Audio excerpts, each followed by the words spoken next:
आज बनवूया मस्त असा पनीर पराठा। सकाळच्या घाईत अगदी झटपट तसेच मुलांच्या टिफिनसाठी उत्तम पर्याय आहे। मुलं सुद्धा हा पराठा आवडीने खातात। छान सारण भरलेला पनीर पराठा हा खूप छान लागतो। तर इथे पराठा बनवण्यासाठी 2 वाटी गव्हाचं पीठ, अर्धा चम्मच ओवा आणि पराठा खुसखुशीत होण्यासाठी 2 चम्मच बेसन घेतलेलं आहे। त्यामध्ये थोडं चवीनुसार मीठ टाकायचं आणि चपातीसाठी आपण जसं पीठ मळतो त्या प्रकारे आपल्याला हे पीठ मळून घ्यायचं आहे। छान सॉफ्ट असं हे पीठ मळून घ्यायचं आहे। पीठ छान मळून झालेलं आहे। खूप घट्ट पण हे पीठ मळून घ्यायचं नाही आहे। पीठ मळून झालंय। आता पनीर पराठ्याचं सारण तयार करून घेऊ। तर इथे 150 ग्राम पनीर किसून घेतलेलं आहे मी। पनीर छान किसून झालं। त्यामध्ये 1 बारीक चिरलेला कांदा, 2 हिरवी मिरची, कोथिंबीर, कढीपत्ता, 1 चम्मच लाल तिखट, अर्धा चम्मच चाट मसाला, अर्धा चम्मच हळद, धने पावडर, जिरे पावडर, चवीनुसार मीठ छान मिक्स करून घेऊ।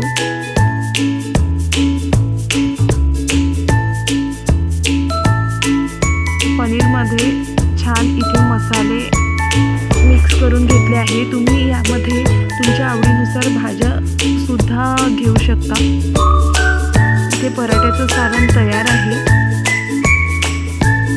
आधी गॅसवर तवा तापायला ठेवते। इथे एक गोळा तयार करून घेतलेला आहे मी। आता हा लाटून घेऊ। चपातीसारखीच आपल्याला इथे लाटून घ्यायचं आहे आणि यावर ते पनीरचं तयार केलेलं सारण स्प्रेड करून घ्यायचं आहे। तुम्ही हव्या त्या आकारामध्ये पनीर पराठे बनवू शकता। इथे मी त्रिकोणी पराठा बनवणार आहे।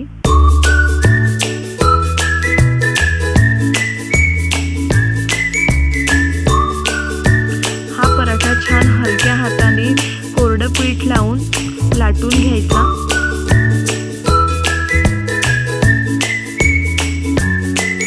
पराठा छान हलक्या हाताने लाटून घेतला तर सारण पूर्ण पराठ्याभर पसरते।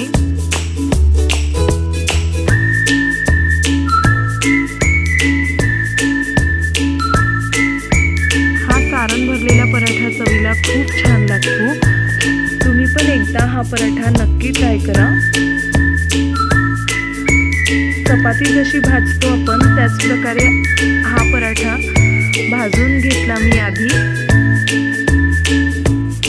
आणि नंतर तुम्ही तेल किंवा तूप लावून हा पराठा भाजून घ्यायचा। इथे चपातीसारखी आधी पराठा हा भाजून घेतला, नंतर त्यावर तूप लावून परत भाजून घेतला।